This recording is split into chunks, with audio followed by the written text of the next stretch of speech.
Jan Suraaj party के posters या social media platforms तमाम जगह जो मैं देखती हूँ आपकी तस्वीर दिखती है, लेकिन पार्टी में आपने कोई पद नहीं लिया है। क्या है इसके पीछे की स्ट्रेटजी?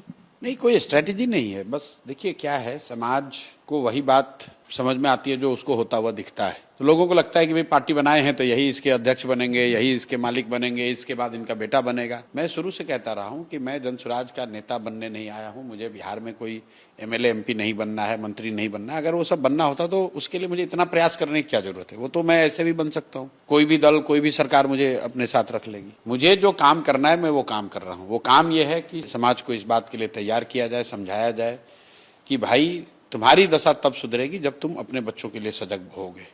जब तक तुम जाति के नाम पर, धर्म के नाम पर, नाली गली के नाम पर वोट देते रहोगे तब तक तुम्हारा सुधार नहीं होगा। मैं आपको एक उदाहरण देता हूँ। अभी कुछ दिन पहले मोदी जी प्रधानमंत्री यहाँ आए मधुबनी में भाषण देते हुए उन्होंने कहा कि सहरसा से एक ट्रेन चलेगी जिससे कि गुजरात और महाराष्ट्र में लोगों को, श्रमिक परिवार के बच्चों को जाने में सुविधा होगी। और आयरनी देखिए कि बिहार के लोग उस पर ताली बजा रहे हैं, खुश हो रहे हैं कि हम लोग को ट्रेन मिल रही है। उनको इस बात का भी एहसास नहीं है कि मोदी जी ये कह रहे हैं कि तुम्हें वो ट्रेन दी जा रही है जिस पर तुम्हारे बच्चे मजदूर बनकर गुजरात जाएंगे। अरे भाई, अंग्रेजों ने भी तो आपको जहाज की व्यवस्था की थी, जहां आपके पुरखे मजदूर बनकर मॉरिशस, फिजी और इंग्लैंड जाकर वहां मजदूरी करते थे। क्या ये संभव है कि मोदी जी गुजरात में जाकर ये कहें कि गुजरात से एक नई ट्रेन चलेगी जिसमें तमिलनाडु में जाकर गुजरात के लोग काम करेंगे? ये नहीं संभव है। ये बिहार में संभव है, क्योंकि बिहार के लोग, ट्रेन का मिलना ही हम लोग अपने आप को उपलब्धि बता रहे हैं। मीडिया वाले बता रहे हैं अरे बाप, 4 ट्रेन मिल गया।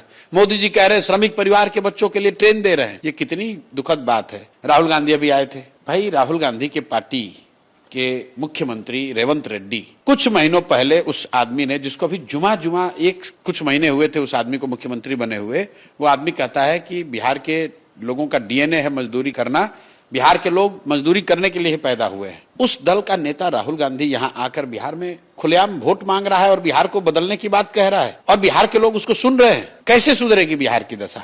जो नेता आके कह रहा है कि तुम्हारे बच्चों को मजदूर बनाकर गुजरात में काम करने के लिए ट्रेन दूंगा, उस पर तुम ताली बजाओगे तो तुम्हारे बच्चे मजदूर नहीं बनेंगे तो कलेक्टर बनेंगे।